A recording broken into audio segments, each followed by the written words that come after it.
So where do you want it, on number 7 there, Justin? Does this even have number? Oh yeah, it does. Right on 7? Under 7, yeah. Under 7. Yeah, this is lined up. Put on You're not that short, are you? For a front squat. Front squat. Really? All Yeah, right. get it so he gets up underneath it. All right. You want to be nipple height almost? Well, that's a good point to talk. It's a very good point to talk about when we actually talk about this right now. Is that where you kind of want to be? Yeah. Well, I mean, that's He's about on the right. he's on the lower end, somewhere between. I would say somewhere between your shoulders and your mid-pec. nipple. Yeah. In mid-pec. Because his nipple's way down here. He's got low nipples. No, it's not. All right. Show us a front squat.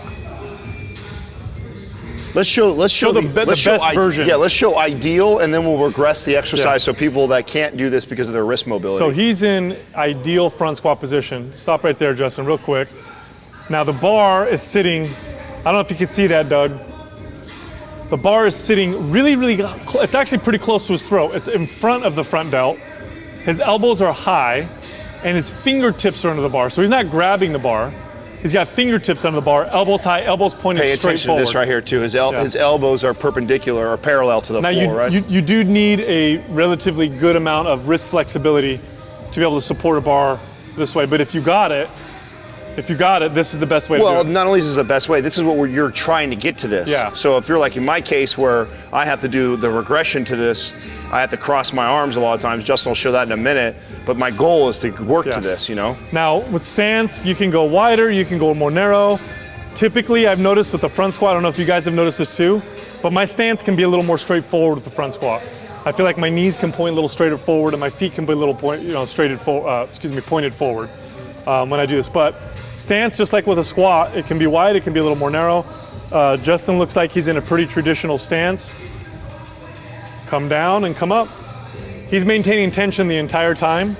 A key point you want to think of, as you drop down, naturally your chest is going to fall forward and the elbows are going to want to sink. So he has to mentally concentrate on keeping those elbows pointed up as he comes down. So you got to think about that as you drop down into that front squat. Here's the thing with the front squat, you're going to feel more quadricep with the front squat than you will with the squat. Well, it's because where the weight's at. So when Justin get back down in that 90 degrees or a little bit deeper than 90, look where the bar is at. Oh yeah, right. So the bar is centered over here. When we do a back squat, he's getting a lot more glutes involved. You just smack him in the butt? I did. So racket, now let's talk about a regression to this movement. So if you don't have the flexibility to get into that position. And by flexibility, wrist flexibility, even shoulder flexibility to get in there. I personally like to do the cross hand variety. Do you know how to demo? Do you mind demo that, Justin? So how do you line up to get into that first? Is you use the lines to mark yourself? Yeah, so hold on, we got to center a little bit, so move over to the center of the bar. Yeah, there you go. So again though, elbows high, it's in front of the shoulders, close to the throat, stand up with the weight. The bar is in the same position. The only thing that we're changing now is the way he's holding the bar. Right. So it's easier for you. Right.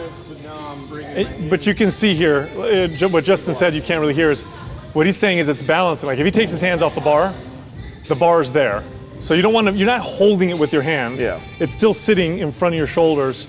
It just has a cross grip this time. This is the old bodybuilder way of doing a front squat. Yeah, bodybuilder because they don't have a lot of flexibility in their shoulders and in their forearms. Good point. Same form, same thing. Doesn't change anything except for the upper body positioning where you're holding the bar. This is how I front squat because I just don't have the flexibility. I actually now can do it like Justin's first one. Can you really? I had to start with what he's going to show the next one before I even moved to here, before I moved to the so original. This next one here, I'm going to reach right around over here and grab some towels. So this is the, if you're still having trouble with that, here's the regression to the regression. Now these are big bath towels. My clients, by the way. These are big bath towels. You can do this with real short bars. You couldn't find shorter towels for this demo? You know why? Because they ran out of towels over there. Oh, really? So I went in the bathroom and got the bath towels. These towels are more than... So he's gonna reach underneath. He's gonna grab. Aren't your hands backwards? No. He's gonna grab. You set them on your forearms. No, you have it backwards. Yeah, I was wondering. I was like, dude, where are you grabbing? Yeah, here, no, straight forward like that. Elbows. There you go. So Doug, if you could maybe come around the side, Doug, so you could see. So really, all he's doing is instead of putting the fingertips under the bar because his hands or wrists might not be flexible enough, he's using the towel. So it's just extending what the arm would do. But same thing, same position, elbows high, gripping the towel, same thing, same squat. Right there.